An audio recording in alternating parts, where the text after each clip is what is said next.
பிரியமான சகோதர சகோதரிகளே, ஆண்டவராகிய இயேசு கிறிஸ்துவின் வெளியேற பெற்ற நாமத்தினாலே இந்த கொடுகைக்கு வந்திருக்கிற உங்கள் ஒவ்வொருவரை நான் வாழ்த்துகிறேன். கர்த்தருடைய கிருபையும் சமாதானமும் உங்கள் ஒவ்வொருவரோடு கூட தங்கியிருப்பதாக. இந்த கொடுகையில உண்மையாவே கர்த்தராகிய இயேசு கிறிஸ்துவின் வெளியேற பெற்ற இரத்தத்தினாலே மீட்கப்பட்டவர்களாய் பரிசுத்த வேதாகமத்தினுடைய ஆதியாகம புஸ்தகம் முதல் வெளிப்படுத்தல் வரைக்கும் பிதாவாகிய தேவனும் பரிசுத்தாவியானவராகிய தேவனும் குமாரனாகிய தேவனை எவ்வளவாய் மகிமைப்படுத்தி இருக்கிறார்கள் என்பதை எவ்வளவு ஆழமாய் அறிந்து கொள்ளக்கூடிய ஸ்லாக்கியத்தை நாட்களில் தேவன் நமக்கு தந்திருக்கிறார். வேதாகமத்தில் எந்த பகுதி எடுத்துக்கொண்டாலும் அங்கே இரண்டு விதமான வெளிச்சத்தை நாம் பார்க்க முடியும். நன்மைக்கு தேவன் துணை செய்கிறதையும் தீமைக்கு தேவன் எதிர்த்து நிற்கிறதை நீங்கள் நானும் பார்க்க முடியும். அது எந்த மனிதனுடைய வாழ்க்கையா இருக்கட்டும், எந்த புஸ்தகமாக இருந்தாலும் சரி, எந்தெந்த இடத்துல பரிசுத்தத்தை ஆண்டவர் எதிர்பார்க்கிறாரோ அங்கே அவர் தம்மை பரிசுத்தம் உள்ளவராய் தம்மை வெளிப்படுத்துகிற விதத்தை குறித்தும், எங்கே அக்கிரமங்களும் துன்மார்க்கமும் பல்லாப்பும் பெருகி இருக்கிறதோ அங்கே தம்மை நீதியுள்ள நியாயாதிபதியாக தம்மை வெளிப்படுத்துகிற விதத்தை நாம் வேதத்தில் பார்க்கும்போது உண்மையாவே கர்த்தராகிய இயேசு கிறிஸ்துவின் சாயல் பரிசுத்த வேதாகமத்திலே வெளிப்படுத்தப்பட்டிருக்கிறது. அதனால் நம்ம எல்லாருக்கும் தெரியும், இருளிலிருந்து வெளிச்சத்தை பிரகாசிக்க சொன்ன தேவன், அது ரொம்ப முக்கியமான ஒரு வசனம். 2 கொரிந்தியர் 4:6 இருளிலிருந்து வெளிச்சத்தை பிரகாசிக்க சொன்ன தேவன் இயேசு கிறிஸ்துவின் முகத்தில் உள்ள தமது மகிமையின் அறிவாகிய ஒளியை தோன்ற பண்ணும் பொருட்டாக எங்கள் இருதயங்களில் பிரகாசித்தார் என்று சொல்லி அவர் சொல்லுகிறார். உண்மையாவே நம்முடைய இருதயங்களில், அது யார் வாசிக்கிறாங்களோ, ஊழியக்காரங்க புதிய ஏற்பாட்டு காலத்துல இருக்கக்கூடிய எல்லாருமே தேவனுக்கு முன்பாக ஆசாரியர்களும் ராஜாக்களுமா இருக்கிறோம். உண்மையாவே நம்ம எல்லாருடைய உள்ளங்களில் இருதயங்களில் பிரகாசம் எதன் அடிப்படையில் உண்டாகுது அப்படின்னு சொன்னா பாருங்க, இது நம்ம சாதாரண எடுத்து விட முடியாது. இருளிலிருந்து வெளிச்சத்தை பிரகாசிக்க சொன்ன தேவன் என்று சொல்லும் போது ஏதோ ஒரு குறிப்பிட்ட இடத்துல வெளிச்சம் உதித்தது என்று நாம் சொல்லவே முடியாது. ஏனென்றால் ஆதியாகமத்தின் புஸ்தகம் 1:3 அடிப்படையில தான் இங்க 2 கொரிந்தியர் 4:6 காண்பிக்கப்பட்டிருக்கிறது. பூமியானது 2 பாருங்க, ஆதியாகமம் 1:2 பார்க்கிறோம், பூமியானது ஒழுங்கின்மையும் வெறுமையுமாய் இருந்தது, ஆழத்தின் மேல் இருள் இருந்தது, தேவ ஆவியானவர் ஜலத்தின் மேல் அசைவாடி கொண்டிருந்தார் என்று சொல்லி அங்கு எழுதப்பட்டிருக்கிறது. அப்ப உண்மையாவே முழு பூமியும் காரிருளான ஒரு அனுபவத்திலே காண்பிக்கப்பட்டிருக்கிறது. பூமி காரிருளாய் காண்பிக்கப்பட்டிருக்கிறது. அது நடுவில் தான் ஆண்டவர் 3வது வசனத்துல தேவன் வெளிச்சம் உண்டாக கடவுள் என்றார். எவ்வளவு பரப்பளவுக்கு பூமியில ஒரு 50 ஏக்கர் இடத்துலயா அல்லது ஒரு 50,000 ஏக்கர் இடத்துலயா?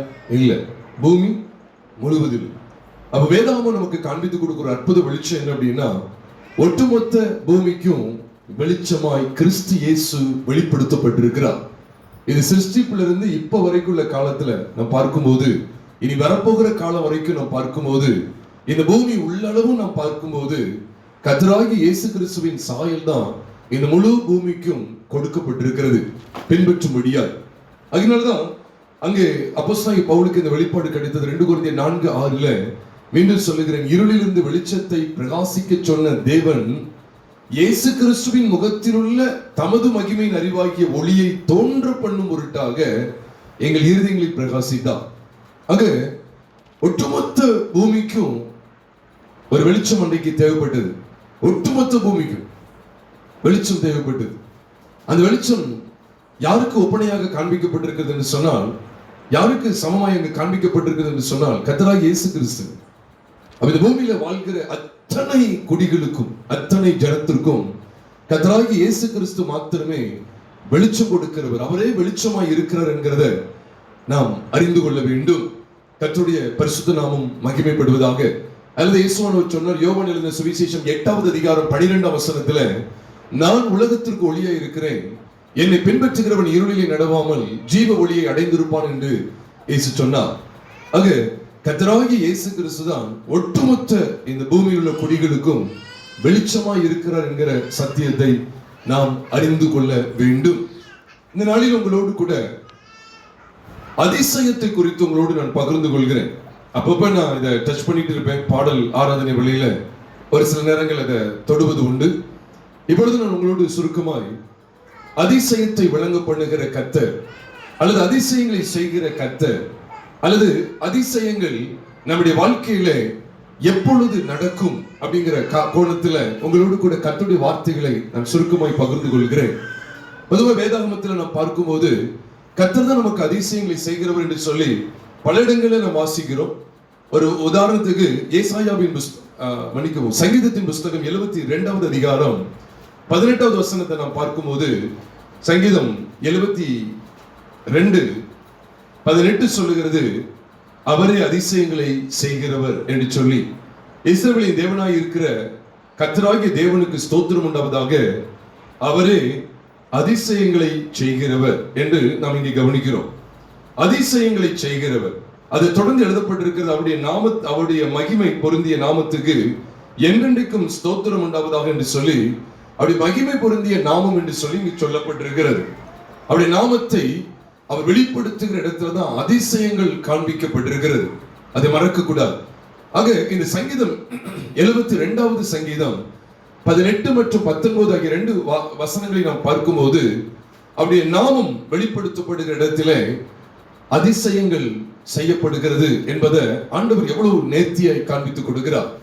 அவரே அதிசயங்களை செய்கிறவர் என்கிற அந்த வெளிப்பாடு வெளிப்படுத்தப்படுற இடத்துல அதை தொடர்ந்து காண்பிக்கப்பட்டிருக்கிறது.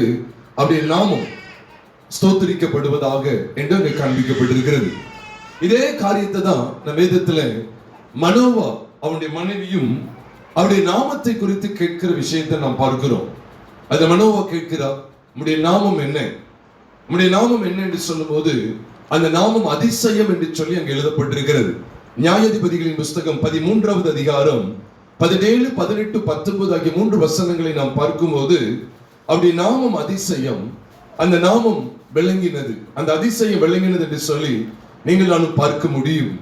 நியாயாதிபதிகளின் புஸ்தகம் 13வது அதிகாரம் 17, 18, 19 ஆகிய 3 வசனங்கள்ல இந்த சத்தியங்கள் காண்பிக்கப்பட்டிருக்கிறது. நான் உங்களுக்காக வாசிக்கிறேன். அப்பொழுது மனோவா கர்த்தருடைய தூதனை நோக்கி, நீர் சொன்ன காரியம் நிறைவேறும் போது நாங்கள் உம்மை கனம் பண்ணும்படி உம்முடைய நாமம் என்ன என்று கேட்டார். பாருங்க, நீ சொன்ன காரியம் நிறைவேறும் போது, நான் சொன்ன காரியம் அது ஒரு பெரிய ஒரு பிரம்மாண்டம். இவர்கள் அதிக வயது சென்றவர்களாக இருந்தும் இவர்களுக்கு என்ன இல்லை, பிள்ளை இல்லாத ஒரு நிலைமை இருந்தது. எல்லாருக்கும் அது தெரியும். அவர் பிள்ளை இல்லாத ஒரு நிலைமையிலே இருந்தார்கள். அப்போ கர்த்தருடைய தூதனானவர் அவர்களுக்கு தரிசனமாகி அவர்களுக்கு ஒரு குழந்தை பிள்ளை தேவன் தருவார் அப்படிங்கிறத தீர்க்க தரிசனமா முன்கூட்டியே அறிவிக்கிறத நாம் வேதத்திலே பார்க்கிறோம். அப்போதுதான் அவர் கேட்கிறார், இந்த காரியம் நடக்கும்போது நாங்களுமே கனமடி முடிய நாமம் என்ன என்று கேட்டால், அதற்கு கர்த்தருடைய தூதனானவர், என் நாமம் என்ன என்று நீ கேட்க வேண்டியது என்ன? அது எப்படிப்பட்டதா? அது அதிசயம் என்று சொல்லி வேதத்திலே சொல்லப்பட்டிருக்கிறது. அதிசயம். அதை தொடர்ந்து அதிசயம் விளங்கினதா. நீங்க 19ஆம் வசனத்துல பார்க்கும்போது, மனோவா போய் வெள்ளாட்டுக்குட்டியையும் போஜன பலியையும் கொண்டு வந்து அதை கண்மலையின் மேல் கர்த்தருக்கு செலுத்தினான். அப்பொழுது மனோவாவும் அவன் மனைவியும் பார்த்து கொண்டிருக்கையில் என்ன விளங்கினது? அதிசயம் விளங்கினது அப்படின்னு சொல்லி நாம் பார்க்கிறோம். ஆண்டவர் நம்மையும் அதிசய விதமாய், ஆச்சரியமாய், அதிசயப்படத்தக்க விதமாய் நம்முடைய வாழ்க்கையை நடத்த அவர் வாஞ்சிக்கிறார். நல்ல ஞாபகம் மறந்துடக்கூடாது. கர்த்தர் எப்பொழுதுமே நம்முடைய வாழ்க்கையை அதிசயத்தக்க விதமாய், பிரமிக்கத்தக்க விதமாய் நம்முடைய வாழ்க்கையை நடத்த அவர் வாஞ்சிக்கிறார். ஒன்றுமே இல்லாத சூழ்நிலையும் அவருடைய அதிசயத்தை அவர் விளங்க பண்ணுவார். எப்பேற்பட்ட பலவீனத்துக்கு மத்தியிலையும் கர்த்தர் தமது அதிசயமான கிரியைகளை விளங்க பண்ணுவார். நடப்பதற்கு சாத்தியமில்லாத சூழ்நிலையிலையும் ஆண்டவர் இந்த விசுவாச பாதையில அழகா நம்மை நடத்தி செல்வார். பல உபத்திரவங்கள் நம்மை கலங்க பண்ணக்கூடிய பல தருணங்களிலே தேவன் நம்மை அதிசய விதமாய் நடத்துவார் அப்படிங்கிற ஒரு பெரிய நிச்சயத்தை தேவன் இந்த சத்தியங்களை காண்பித்திருக்கிறார். பாருங்க, ஒரு சூழ்நிலையை நம்ம பார்க்கும்போது, மனோவாவுடைய மனைவி உண்மையாவே இந்த சமுதாயத்துல அவள் மலடியா இருந்தாலும் சொல்லிதான் சொல்லப்பட்டிருக்கிறது. அவள் எப்பேற்பட்ட ஒரு அவமானத்தை கூட அவள் அவமானமான சூழ்நிலை கலந்து வந்து கொண்டிருக்கிறத நீங்கள் நாம் பார்க்க முடியும். அப்படிப்பட்ட சூழ்நிலையில அவளுக்கு தேவன் தரிசனமாகி, கர்த்தருடைய தூதன் தரிசனமாகி அதிசயத்தை விளங்க பண்ணுகிற ஒரு அற்புதமான காட்சி நீங்கள் நான் இங்கே கவனிக்கிறோம். கர்த்தருடைய பரிசுத்த நாமம் மகிமைப்படுவதாக. அப்ப அவர்கள் பார்த்து கொண்டிருக்க என்ன விளங்கியதா? அதிசயம் விளங்கியது அப்படின்னு சொல்லி நாம் பார்க்கிறோம். அப்ப என்ன இங்க நடந்துச்சு அப்படின்னு சொன்னா, அங்கே ஒரு வெள்ளாட்டு குட்டியை கொண்டு வந்து கர்த்தருக்கு அது தகனமாய் பலியிடுகிற ஒரு அற்புத காட்சியை நீங்கள் நானும் 19வது வசனத்துல பார்க்கிறோம். நியாயாதிபதிகள் 13:19. அது 2 பதம் ரொம்ப முக்கியமானது. என்ன அப்படின்னா, பலி அப்படிங்கிற ஒன்று முக்கியமானது, இன்னொன்று கண்மலை அப்படிங்கிறது முக்கியமானது. இந்த பலி மற்றும் கண்மலை, பலியை குறித்தும் கண்மலையை குறித்தும் நாம் பார்க்கும்போது, இது ஒருவேளை எழுத்தின்படி பார்க்கும்போது இந்த ரெண்டும் வெவ்வேறான பொருளை நமக்கு காண்பிக்க கூடியதா இருந்தாலும், உண்மையான ஆவிக்குரிய ரீதியில, ஆவிக்குரிய வெளிச்சத்தில் நாம் பார்க்கும்போது இந்த ரெண்டுமே ஒரே நபரையே இங்கு காண்பிக்கிறது. பலியும் கண்மலையும் கர்த்தராகிய இயேசு கிறிஸ்து. தேவன் தமது அதிசயமான கிரியைகளை விளங்க பண்ணுகிற இடத்துல நீங்க கவனித்து பாருங்க. அதற்கு முன்பாக தேவன் குமாரனை குறித்த வெளிப்பாட்டை காண்பித்துக் கொடுக்கிறார். நீங்க எல்லாருடைய வாழ்க்கையில் என்னதான் தேவை அப்படின்னா, என்னை ஆண்டு அதிசயமாய் நடத்த வேண்டும், ஆச்சரியமாய் நடத்த வேண்டும், எல்லாரும் பிரமிக்கக்கூடிய அதிசயமாய் என்னையும் ஆண்டவர் நடத்த வேண்டும் என்று வாஞ்சிக்கிறோம். ஆனா அதிசயம் விளங்குவதற்கு முன்பாக தேவன் காண்பித்துக் கொடுக்கிற ஒரு மகிமையான அதிசயம் என்ன அப்படின்னு கேட்டா, குமாரனை குறித்த வெளிப்பாடு, குமாரனை குறித்த காரியம் வெளிப்படுத்தப்படுதல். அதைத்தான் இங்க கவனிக்கிறோம். அன்னைக்கு பலி செலுத்துகிற மனோவாவை பார்க்கிறோம். பலி செலுத்துகிற, அது மட்டும் இல்ல, கண்மலைக்கு கொண்டு வந்து அந்த கண்மலையின் மேல அவன் பலி செலுத்துகிற ஒரு அற்புத காட்சியை நீங்கள் நானும் வேதத்தில் பார்க்க வேண்டும் பிரியமானவர்களே. அவ எதனை தொடர்ந்து அதிசயம் விளங்கினதுன்னு சொல்லி இந்த 19ஆம் வசனமே நமக்கு சொல்லுகிறது சொன்னா, இந்த 19ஆம் வசனத்தை 2 பகுதியை பிரிக்க முடியும். அதை நல்லா விளங்கி கொள்ளுங்க. ஒன்று மனுஷனுடைய பகுதி, இன்னொன்று தேவனுடைய பகுதி. மனுஷனுடைய பகுதி என்ன? கிறிஸ்துவில் சிலுவையில் அறையப்பட்ட கிறிஸ்துவை இந்த மனோவா கண்டுகொள்கிற அற்புதமான காட்சியை நீங்கள் நானும் பார்க்கிறோம். தேவனுடைய பகுதி என்ன? அதிசயத்தை விளங்க பண்ணுகிறவராய் தம்மை வெளிப்படுத்துகிறார். 2 பகுதியை பார்க்கணும்.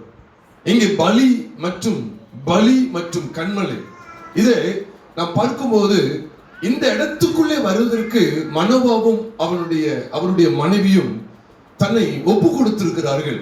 இப்படிப்பட்ட மேலான அனுபவத்திற்கு தங்களை ஒப்பு கொடுத்தவர்கள். அதை தொடர்ந்து தேவன் அவருடைய பகுதியை நிறைவேற்றுகிறார், அதிசயத்தை விளங்க பண்ணுகிறார். அவர் 2 காரியத்தை நம்ம கவனிக்கணும். 2 காரியத்தை கவனிக்கணும். முதலாவது மனுஷனுடைய காரியம் என்ன தெரியுமா? பலியை பற்றி கொள்ளுகிறான், கண்மலையை பற்றி கொள்ளுகிறான். பலியும் கண்மலையும் கர்த்தராகிய இயேசு கிறிஸ்து எல்லாருக்கும் தெரியும். நம்ம அடிக்கடி தியானிக்கிற வசனங்கள் தான். 1 கொரிந்தியர் 10வது அதிகாரம் 4ஆம் வசனத்துல அந்த கண்மலை கிறிஸ்துவை என்று சொல்லி எழுதப்பட்டிருக்கிறது. கண்மலை என்ன செய்யப்பட்டதுன்னா நமக்காக அடிக்கப்பட்டது என்று சொல்லியும் நாம் யாத்திராகமத்தின் புஸ்தகம் 17வது அதிகாரம் முதல் துவக்கத்தில் நாம் பார்க்கும்போது, இஸ்ரவேல் ஜனங்கள் ரெவிதீமிலே குடியிருக்கிற போது அவர்களுக்கு தண்ணீர் இல்லாமல் போனது. அப்பொழுது ஆண்டவர் மோசேயை பார்த்து சொன்னா, நீ என்ன செய், உன் கையில கோலை எடுத்துக்கொண்டு தன் கண்மலையில் நிற்பேன், நீ அந்த கோலை எடுத்துக்கொண்டு கண்மலை என்ன செய், அடி அப்படின்னு சொல்லி ஆண்டவர் சொல்லுகிற காரியத்தை யாத்திராகமத்தின் புஸ்தகம் 17வது அதிகாரத்துல நீங்கள் நானும் பார்க்க முடியும். ஆக கண்மலை அடிக்கப்பட்டது. அது எதை காண்பிக்கிறது அப்படின்னு சொன்னால், கிறிஸ்துவானவர் உங்களுக்காக எனக்காக அடிக்கப்பட்டார். அப்ப மனோவாவுக்கு கிடைத்த ஒரு பெரிய வெளிப்பாடு என்ன அப்படின்னா, பலியையும் கண்மலையும் குறித்த ஒரு வெளிப்பாடு கிடைத்தது. அப்ப இந்த அனுபவத்திற்குள்ளே நாம் கடந்து போகும்போதுதான் எது விளங்குகிறத நம்மளால பார்க்க முடியும், எப்படிப்பட்ட காரியத்தை நம்மளால உணர்ந்து கொள்ள முடியும், எப்படிப்பட்ட அனுபவத்துக்குள்ளே நம்ம கடந்து வர முடியும் அப்படிங்கறத அவங்க விளங்கி கொண்டார்கள் என்றால், அதிசயம். இந்த அதிசயம் யாரு தெரியுமா? கர்த்தராகிய இயேசு கிறிஸ்து. உண்மையாவே கிறிஸ்துவை ஒரு மனிதன் அறிந்து கொள்வதுதான் வாழ்க்கையில் அவனுக்கு கிடைக்கிற ஒரு பெரிய அதிசயம். ஏதோ அதிசயங்கிற ஒரு பார்க்குக்கு போறதுனால அல்ல, அதிசயம் அப்படிங்கிற ஒரு இடத்துக்கு போறதுனால அல்ல, ஏதோ வாழ்க்கையில் ஒரு பிரம்மாண்டமான காரியத்தை பார்க்கிறது அல்ல. கிறிஸ்துவ அறிவதுதான் அதிசயம் பிரியமானவர்களே. எத்தனையோ உலக மனிதர்களுக்கு கிடைக்காத பெரிய பாக்கியம் நமக்கு கிடைத்திருக்கிறது என்றால் அது உண்மையிலே அதிசயமா இல்லையா? அதிசயம். எது அதிசயம் சொல்லுவாங்க? பல பல ஆயிரக்கணக்கான மக்கள் ஒரு ஹோட்டல்ல போய் சாப்பிட்டாங்க, அது பெரிய அதிசயம் இல்லை. அந்த ஹோட்டல்ல அதிகமானவர் போகவே முடியாது, வெறும் 10 பேர் தான் சாப்பிட முடியும், முக்கியமான ஒரு 10 பேர் தான் சாப்பிட முடியும் அப்படின்னா அது என்னது? அது பெரிய அதிசயம். என்னப்பா அது அப்படி ஒரு விலையேற பெற்ற ஒரு ஹோட்டலா அப்படின்னு ஆச்சரியப்படுற அளவுக்கு அது வர்ணிக்கப்படும். அப்போ இங்க பாருங்க, இந்த அதிசயம் யார் அப்படின்னா கர்த்தராகிய இயேசு கிறிஸ்து. ஏனென்றால் இங்க அதிசயம் அப்படிங்கிற இந்த வார்த்தைக்கு ஒரு பதத்தை மூல பதத்துல பயன்படுத்தி இருக்கிறாங்க. அது என்ன அப்படின்னா, அதாவது பேலே அப்படிங்கிற ஒரு வார்த்தை, அதாவது பேலே அல்லது பல்லா அப்படிங்கிற ஒரு வார்த்தையை கூட நம்ம சொல்ல முடியும். எபிரேய பதத்துல இந்த பல்லா அல்லது பேலே அப்படிங்கிற இந்த வார்த்தை எல்லாம் கிட்டத்தட்ட ஒண்ணு போல ஆனது, ஒரே அர்த்தத்தை கொண்டது, அதிசயம் என்கிற அர்த்தத்தை கொண்டது. இங்கே பயன்படுத்தப்பட்டிருக்கிற நியாயாதிபதிகள் 13வது அதிகாரம் 19ஆம் வசனத்துல அதிசயம் என்கிற வார்த்தைக்கு பயன்படுத்தப்பட்ட இதுக்கு இணையா, கிட்டத்தட்ட இதுக்கு இணையா பயன்படுத்தப்பட்ட பேலே என்கிற ஒரு வார்த்தை ஏசாயா 9வது அதிகாரம் 6ஆம் வசனத்துல பயன்படுத்தப்பட்டிருக்கிறது. ஏசாயா 9:6 நீங்க நம்ம பார்க்கும்போது நம்ம எல்லாருக்கும் பரிச்சயமான ஒரு பகுதி. அங்கு சொல்லப்பட்டிருக்கு, நமக்கு ஒரு பாலகன் பிறந்தா, நமக்கு ஒரு குமாரன் கொடுக்கப்பட்டா, கர்த்தத்துவம் அவர் தோளின் மேல் இருக்கும், அவர் நாமம் அதிசயமானவர், ஆலோசனை கர்த்தா, வல்லமையுள்ள தேவன், நித்திய பிதா, சமாதான பிரபு என்று எண்ணப்படும் என்று சொல்லி பார்க்கிறோம். அப்ப முதல்ல என்ன சொல்லப்பட்டிருக்கு? அவர் எப்படிப்பட்டவர்? அதிசயமான. அவர் நாமம் என்னது? அதிசயமானது. ஆங்கிலத்துல வண்டர்ஃபுல் அப்படின்னு சொல்லி இருக்கு. His name is wonderful அப்படின்னு சொல்லி இருக்கு. அங்கே wondrous அப்படின்னு சொல்லி இருக்கு. wondrously. இங்க வண்டர்ஃபுல் அப்படின்னு சொல்லி இருக்கு. அப்ப கிட்டத்தட்ட எபிரேய பதத்துல ஒன்றுக்கு அடுத்த ஒரு வார்த்தையாக தான் இது காண்பிக்கப்படுது. பொதுவா எபிரேய பதமா இருக்கட்டும், கிரேக்க பதமா இருக்கட்டும், எண்கள்ல தான் அதோடைய அர்த்தங்கள்லாம் காண்பிக்கப்படும். ஒவ்வொரு எழுத்துக்கும் ஒவ்வொரு வார்த்தைக்கும் நம்பர் உண்டு. இப்ப இதுக்கு அடுத்த நம்பரா அது இருக்கு, கிட்டத்தட்ட ஒப்பனையா இருக்கும். இதுக்கும் அதுக்கும் ஈக்குவல். இப்ப எப்படி மகிழ்ச்சி சந்தோஷம் அல்லது மகிழ்ச்சி களிப்பு, இது ரெண்டும் முற்றிலும் வேற வேறையா சொல்ல போறோம் இல்ல. கிட்டத்தட்ட ரெண்டும் என்னதுதான்? ஒண்ணு. கிட்டத்தட்ட ரெண்டும் என்னது? ஒண்ணுன்னு சொல்லுவோம். பாத்துக்கங்க, மகிழ்ச்சி சந்தோஷம் கிட்டத்தட்ட ரெண்டுமே என்னது? ஒன்று அப்படி சொல்லுகிற அளவுக்கு இருக்கிறது போல. அப்போ நல்ல ஞாபகம் வச்சுக்கங்க, நியாயாதிபதிகள் 13:19 ஏசாயா 9:6 பயன்படுத்தப்பட்டிருக்கிற இந்த அதிசயம் அப்படிங்கிற அந்த பதம், அதிசயமானவர், அதிசயம் என்கிற அந்த பதம் கிட்டத்தட்ட ஒரே அர்த்தத்தை காண்பிக்கிறது. பேலே பேலே அப்படின்னு சொல்லி சொல்லப்பட்டிருக்கிறது. உண்மையிலே பிரியமானவர்களே, இது கர்த்தராகிய இயேசு கிறிஸ்துவுக்காக காண்பிக்கப்பட்டது. அப்ப மனோவாவுக்கு வெளிப்படுத்தப்பட்டது என்னன்னு பார்த்தா, இந்த பலி கன்மலையின் மூலமா தான், பலி கன்மலை இந்த அனுபவத்துக்குள்ளதான் தேவனை அறிய முடியும், கிறிஸ்துவை, இயேசு கிறிஸ்துவை அறிய முடியும், அவர் வெளிப்படுத்தப்படுவார் என்பது இங்கே திட்டவட்டமாய் காண்பிக்கப்பட்டிருக்கிறது. அப்போ கிறிஸ்துவ நம்ம அறியணும் அப்படின்னு சொன்னா எதன் மூலமா தான் அறிய முடியும் அப்படின்னு சொன்னா பலி. இரண்டாவது கன்மலை. கன்மலை குறித்து கூட இன்னைக்கு காலையில கூட கர்த்தருடைய வார்த்தைகளை நாம் சுருக்கமாய் கேட்டோம். கன்மலை அப்படின்னு சொல்லும்போது ராக் அப்படிங்கிற ஒரு பதம் இருக்கு. கன்மலைக்கு ஆங்கிலத்துல ராக். அதுதான் நம்ம மத்திய எழுதின சுவிசேஷம் 16வது அதிகாரம் 18ஆம் வசனத்துல மேலும் அவர் பிரதியுத்தரமா இயேசு சொல்றார், நீ பேதுருவா இருக்கிறாய், இந்த கல்லின் மேல் என் சபையை கட்டுவேன் என்று சொல்லுகிறார். நமக்கு பெட்ராவுக்கும் பெட்ரோஸுக்கும் வித்தியாசம் தெரியணும். அப்ப கிறிஸ்துவ குறித்து அவர் சொல்றார், upon this rock I will build my church அப்படின்னு சொல்லி சொல்றார். அப்ப இந்த கன்மலையின் மேல, இந்த கல்லின் மேல என் சபையை கட்டுவேன்னு சொல்லி அந்த கல் அப்படின்னு சொன்னார் பாத்தீங்களா, அதுதான் கன்மலை. எந்த இடத்துல மறக்க கூடாது, மறுக்கவும் கூடாது. அதுல பேதுரு மேல இல்ல, இயேசு கிறிஸ்துவின் மேல. பேதுரு அவன் ஒரு பொடிக்கல். அதாவது பேதுருவுடைய அர்த்தமே என்ன தெரியுமா? the fragment of a stone அப்படின்னு சொல்லி சொல்லுவாங்க. the fragment of a stone அப்படின்னா a piece of stone அர்த்தம். ஒரு பொடி கல், அவ்வளவுதான். a small stone out of the rock அப்படின்னு தான் சொல்லணும். ஒரு பெரிய பாறையில இருக்கக்கூடிய ஒரு பொடி கல், பாறையில இருந்து வெளியே உடைச்சு எடுக்கக்கூடிய ஒரு சின்ன கல் தான் பேதுரு. முழு பாறை யாருதான்? கர்த்தராகிய இயேசு கிறிஸ்து. அதனாலதான் மத்திய 16வது அதிகாரம் 18ஆம் வசனத்துல பயன்படுத்தப்பட்டிருக்கிற அந்த கல் இருக்கு பாத்தீங்களா, இந்த கல்லின் மேல் கல் இருக்கு. இதே பதம் தான் 1 கொரிந்தியர் 10வது அதிகாரம் 4ஆம் வசனத்துல அந்த கண்மலை கிறிஸ்துவின் போட்டு பாத்தீங்களா, ரெண்டுமே ஒரே பதம் தான் மூல பதத்துல பயன்படுத்தப்பட்டிருக்கிறது. கர்த்தருடைய பரிசுத்த நாமத்துக்கு மகிமை கனம் உண்டாவதாக. பிரியமானவர்களே, எதுக்காக இதெல்லாம் நம்ம தியானிக்க வேண்டியது இருக்கு அப்படின்னு சொன்னா, அவர் நாமம் அதிசயமானவர். அது எங்கதான் வெளிப்படுத்தப்படுகிறார்? கிறிஸ்துவன் எப்படிதான் அறிய முடியும்?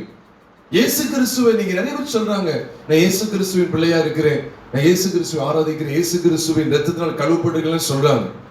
அது எப்படிதான் நம்ம அறிய முடியும் அப்படின்னு சொன்னா, இயேசு கிறிஸ்துவை அறிகிற அனுபவமே எங்கதான் வெளிப்படுத்தப்படுகிறதுன்னு கேட்டா, ஒன்று பலி, இன்னொன்று கண்மலை அப்படிங்கிற 2 பதத்துலதான் மனோவாவுடைய மனைவியும் கிறிஸ்து வெளிப்பட்டதை அறிந்து கொண்டார்கள், அதிசயம் விளங்கினதை அறிந்து கொண்டார்கள்.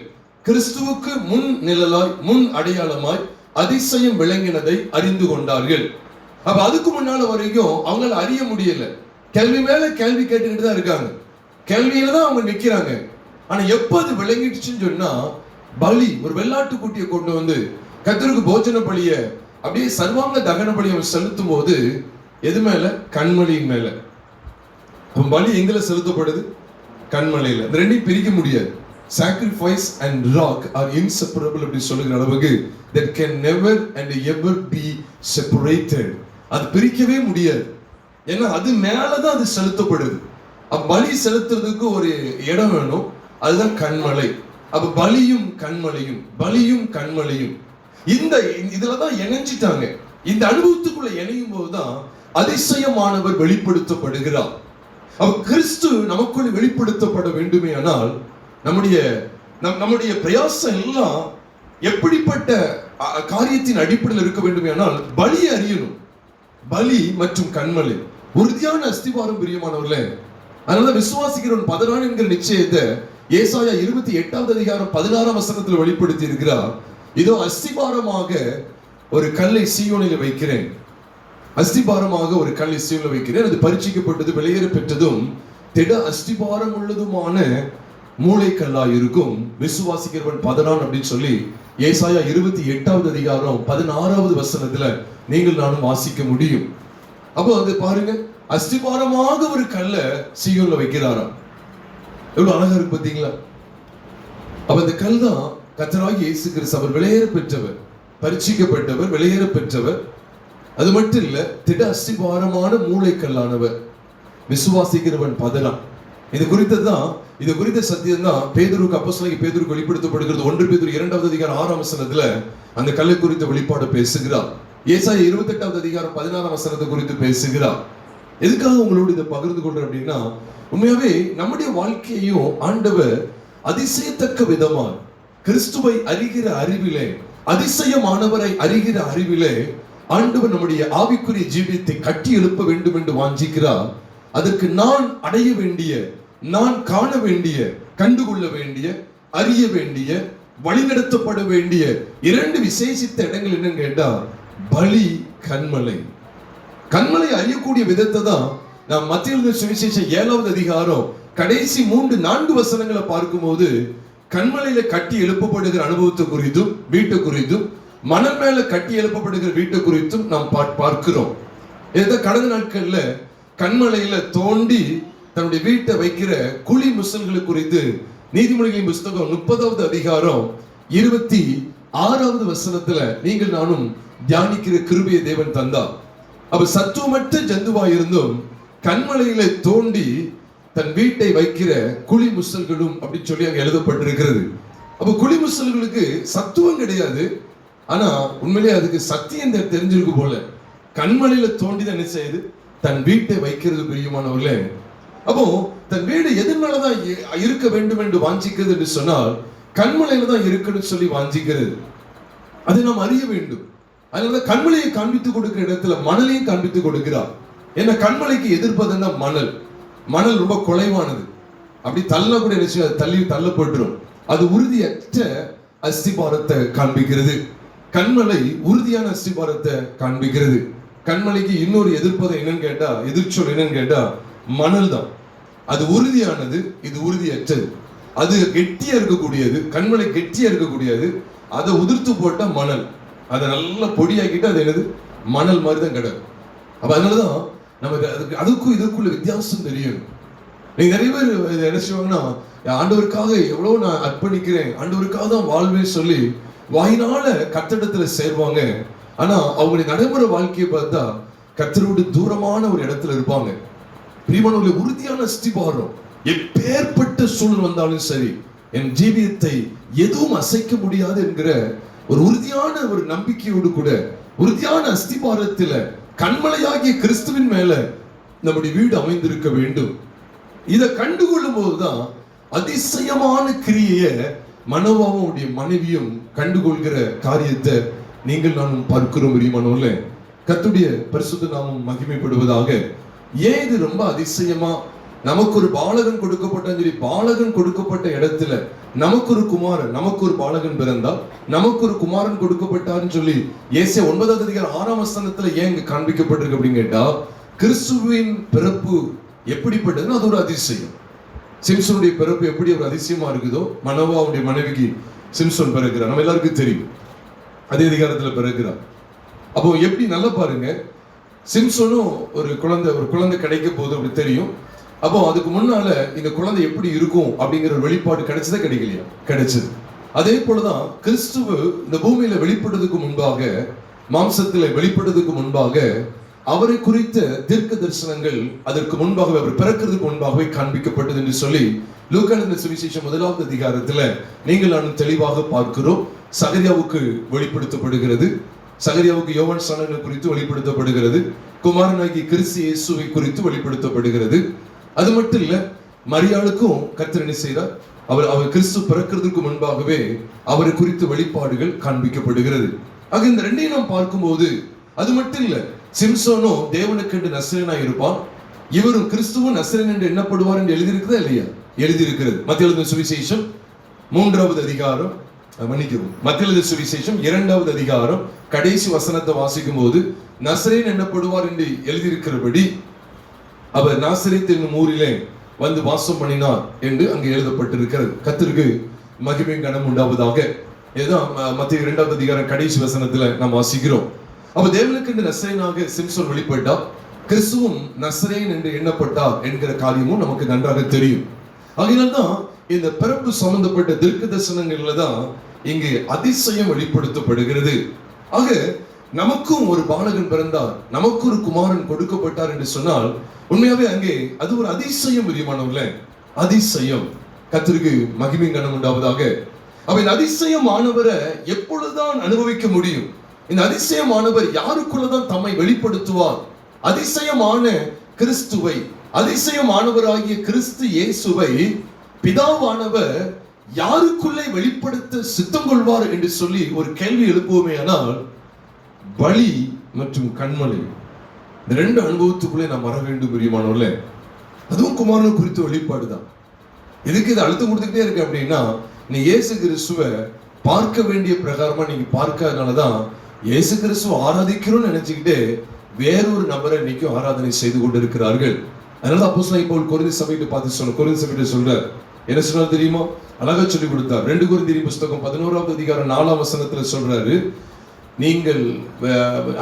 நாங்கள் பிரசங்கியாத வேறொரு இயேசுவை உங்களுக்கு பிரசங்கித்திருப்பார்களால், அல்லது நாங்கள் அறிவிக்காத, நாங்கள் சொல்லாத வேறொரு சுவிசேஷம், வேறொரு ஆவி, அவைகளை நாங்கள் பிரசங்கித்திருந்தால் நன்றாய் சகித்திருப்பீர்கள் சொல்லி 2 கொரிந்தியர் புத்தகம் 4வது அதிகாரம் 2 கொரிந்தியர் புத்தகம் 11வது அதிகாரம் 4வது வசனத்துல சொல்றார். 2 கொரிந்தியர் 11வது அதிகாரம் 4ஆம் வசனத்துல 3 பதங்களை நீங்க பார்க்கலாம். என்னன்னா, வேறொரு இயேசு, வேறொரு சுவிசேஷம், வேறொரு ஆவி, 3ஐயும் நீங்க பார்க்கலாம்.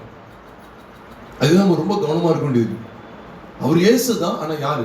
வேறொரு இயேசு, another Jesus, another gospel, another spirit.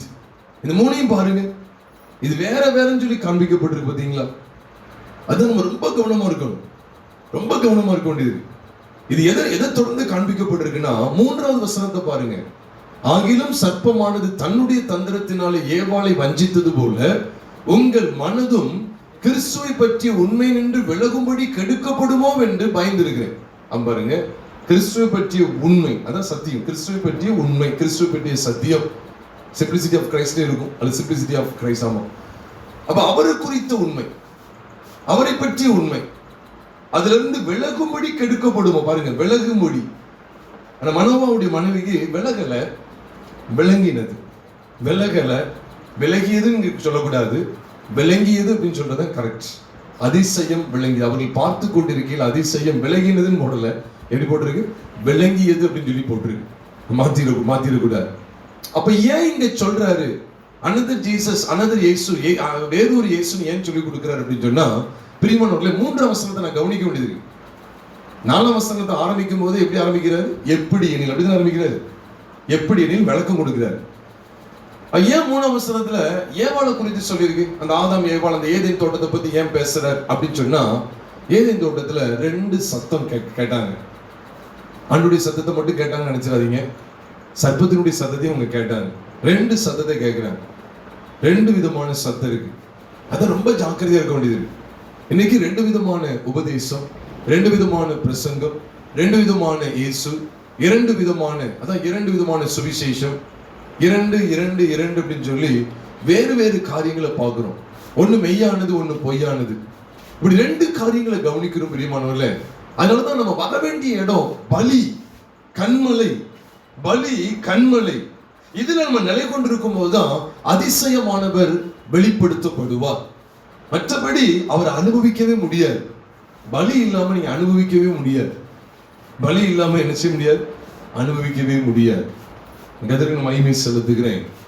அங்க பிரியமானவர்களே, இந்த அதிசயமாய் ஆண்டவர் நம்மை நடத்த வேண்டுமே ஆனால், அதிசயமானவர் நமக்குள்ளே வெளிப்படுத்தப்பட வேண்டுமே ஆனால், எந்த ரூட்ல தான் அவரை பிடிக்க முடியும் அப்படின்னா, எந்த ரூட்ல தான் பிடிக்க முடியும், பலி, இந்த கண்மலை பற்றிய அந்த வெளிப்பாட்டுல தான் அவரை பிடிக்க முடியும்.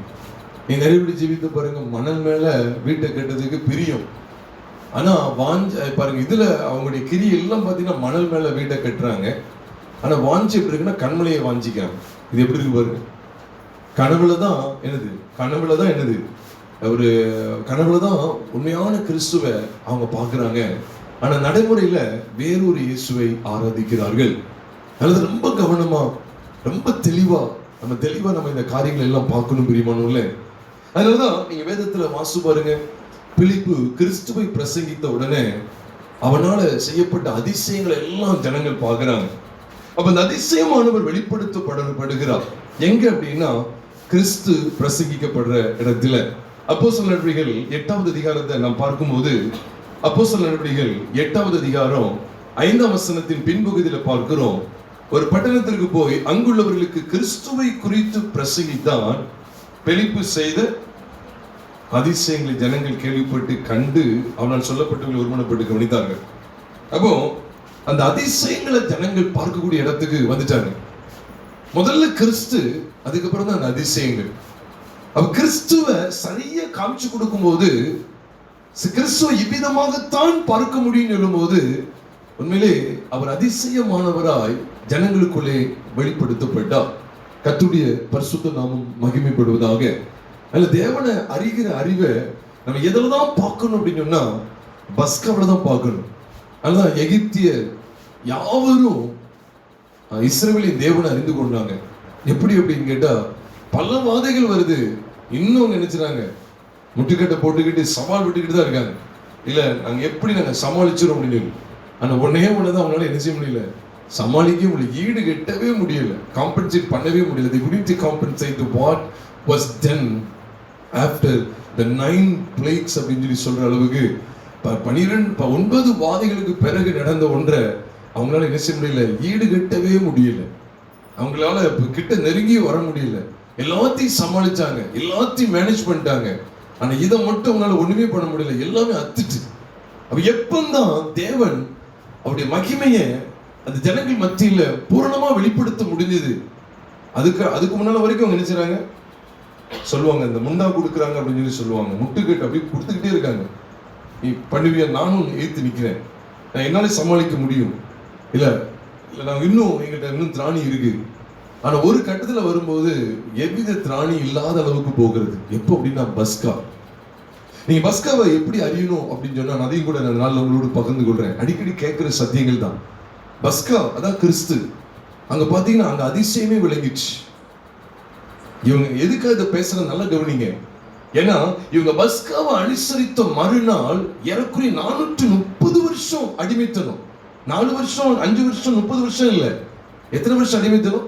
430 வருஷம் அடிமைத்தனமும் உடைக்கப்பட்டு அவங்க அணியணியா புறப்படுறாங்க. நிறைய பேருக்கு டெலிபோன் நம்பர் முன்னால சொல்லி கொடுப்பாங்க. என்னன்னா எரேமியா 33:3 சொல்லுவாங்க. நான் டெலிபோன் நம்பர் அதை எடுக்கல. எதை எடுக்க அப்படின்னா அதுவும் டெலிபோன் நம்பர் தான். உண்மையிலே அது ஆரம்பத்தில் சிறு பையனா இருக்கும் போது அதை சொல்லி சொல்லி காமிச்சு கொடுத்து வேற ஒரு அர்த்தத்துக்கு ஏமாத்திக்கிட்டு இருந்தாங்க. ஆனா உண்மையிலே விவரம் தெரிஞ்சதுக்கு அப்புறம், சத்தியத்தை அறிஞ்சதுக்கு அப்புறம் என்னாவும் 33:3 தான் நான் என்னுடைய டெலிபோன் நம்பர் எடுத்துக்கிறேன். எரேமியா 33:3 இல்ல, என்னாவும் 33:3 வாசிங்க. என்னாவும் 33:3 வாசிங்க. 333 நீங்க மறந்துடாதீங்க. 333 இப்படி அமைச்சுக்கங்க, வாசிக்க கேட்கலாம். முதலாம் மாதம் 15ஆம் தேதியில அவர்கள் ராமசேசை விட்டு புறப்பட்டார். எப்படின்னா 15ஆம் தேதி தான் புறப்படுறாங்க. 14ஆம் தேதி எந்த அடிக்கப்பட்டுட்டு, ஆமா 14ஆம் தேதி நைட்டு வஸ்கா அடிக்கப்படுது. 15ஆம் தேதி புறப்பட்டாங்க. நமக்கு தெரியும் 10ஆம் தேதி ஆட்டுக்குட்டியை தெரிந்து கொள்ளணும், வீட்டிற்கு ஒரு தலைவர் வீதம் ஒரு ஆட்டுக்குட்டியை தெரிந்து கொள்ளணுங்கிற காரியத்தை யாத்திராமத்தின் புஸ்தகம் 12ஆவது அதிகாரம் 2 மற்றும் 3ஆம் வசனத்துல பார்க்கிறோம். அது 14ஆம் தேதி வரைக்கும் தன்னிடத்துல வைத்திருந்து அதுக்கு பிறகு என்ன செய்றாங்க, 14ஆம் தேதி சாயங்காலம் அதை அடிக்காங்க, நைட்டு என்ன செய்றாங்க, அதை அனுசரிக்கிறாங்க, ரத்தம் பூசப்படுதல் எல்லாம் நடக்கு. 15ஆம் தேதி விடிஞ்சா என்னது, விடுதலை. எப்படி புறப்பட்டார்கள் வாசிக்கலாம். பஸ்காவுக்கு மறுநாளிலே, பாருங்க பாருங்க, பஸ்காவுக்கு மறுநாளிலே எகிப்தியர் எல்லாரும் பார்க்க, இதான் அதிசயம் விளங்கிட்டு. அதான் சொல்றேன், எல்லாரும் பார்க்க இஸ்ரவேல் புத்திரர் பலத்த கையுடன், மறக்க மாட்டீங்களே டெலிபோன் நம்பர். எரேமியா 33:3 வேற அர்த்தத்தை காமிச்சு கொடுக்காங்க. ஏதாவது கஷ்டம் அந்த அதுக்காக கூப்பிடு இதுக்காக கூப்பிடுங்க. நம்ம இங்க என்ன 33:3 நமக்கு டெலிபோன் நம்பர் என்ன அப்படின்னா, பஸ்காவுக்கு மறுநாள்ல பலத்த கொடி இஸ்ரவேல் எகிப்து எல்லாரும் பார்க்க அவங்க அப்படியே புறப்படுறாங்க. இதுதான் அதிசயம். பஸ்காவுக்கு மறுநாளில, கொள்ளை நோய் வந்த வாதைக்கு மறுநாளிலே அப்படின்னு போடல, கொப்பளங்கள் வந்த நாளுக்கு அந்த வாதைக்கு மறுநாளிலேயும் போடல. எதுக்கு மறுநாளிலே? பஸ்காவுக்கு மறுநாள். எதுக்கு நீங்க அதிசயம் சொல்லிட்டு எங்கேயோ போயிட்டு இருக்கீங்களே அப்படின்னு நினைக்கீங்களா? அதிசயம் பேசிட்டு பஸ்காவுக்கு போயிட்டீங்களா நினைச்சிடாதீங்க. நம்ம மக்கள் தான் அந்த வசனம் போட்டு வீட்டில் வச்சிருப்பாங்களே, உன்னை அதிசயங்களை காண பண்ணுவேன்னு சொல்லி. மீகா 7:15 அது ஒழுங்கா போட்டாவது என்னது, ஆண்டவர் கிரியை செய்வார், மற்றபடி கிரியை செய்ய மாட்டார். இந்த வசனத்தை உருவுற வேலையே சாத்தானுடைய வேலை தான். அதனால மீகா 7ஆவது அதிகாரம் 15ஆம் வசனத்தை நம்ம முழுமையா பார்த்தா, நீ எகிப்திலிருந்து புறப்பட்ட நாளிலே நடந்தது போலவே உன்னை அதிசயங்களை காண பண்ணுவேன். இந்த வசனத்துடைய பின்பகுதியை பார்த்து பின்னாடியே போயிட்டாங்க. நீங்க முன்பகுதியும் பார்த்துட்டீங்கன்னா முன்னாடி வந்துடலாம். பின்பகுதியை பார்த்து பின்வாங்கி போயிடாதீங்க. நீங்க உண்மையிலே பின்பகுதி மட்டும் பார்த்தீங்கன்னா நீங்க பின்வாங்கி தான் போவீங்க. முன்பகுதியை பார்த்தீங்கன்னா கொஞ்சம் முன்னால வரலாம். அந்த வசனத்தை ஒருத்தங்க வாசிக்க கேட்கலாம். பாருங்க, நீ எகிப்து தேசத்திலிருந்து புறப்பட்ட நாளில் அது என்ன நடந்தது? அதிசயம் நடந்துச்சு. நடந்தது போலவே என்னைக்கு நடந்தாங்க? எகிப்திலிருந்து புறப்பட்ட நாள். அது நாள் என்னது? ஆபீப் மாதம் எத்தனாம் தேதி? 15ஆம் தேதி. அந்த நாள்ல ஆண்டவர் வந்து என்னது நடப்பித்தாருன்னா, அதிசயங்களை காணப்பண்ணா. அதே போல நான் அதிசயங்களை காணப்பண்ணுன்னு மீகா மூலமும் பேசுறேன். அது அப்போதுள்ள சபைக்கு. அப்ப எதுக்கு எதை அடையாளமா வச்சுட்டு பாத்தீங்களா? அப்ப நான் அதிசயங்களை காணப்பண்ணேன். எப்போ? கொப்புளங்கள் கொள்ளை நோய் வரும்போதா, பேனு வண்டு வரும்போதா, தண்ணி ரத்தமா மாறும்போது, தவளை வரும்போது, அல்லது காரில் வரும்போதா, அல்லது வெட்டுக்கிளிகள் வந்து எகிப்து ஒரு கை பார்த்துதே அப்பமா இல்ல. ஆண்டவருடைய வேதம் சொல்றது, நீ எகிப்திலிருந்து புறப்பட்ட நாளில் நடந்தது போலவே. அப்ப அந்த எகிப்திலிருந்து புறப்படும் போது என்ன நடந்துச்சு பார்த்தா, எல்லா எகிப்தியரும் பார்க்க அங்க அதிசயம் விளங்கினது. அவங்க பலத்த கையோடு நினைச்சாங்க, அப்படியே புறப்பட்டாங்க. இது எதை வெளிப்படுத்துது அப்படின்னு சொன்னா, பஸ்கா.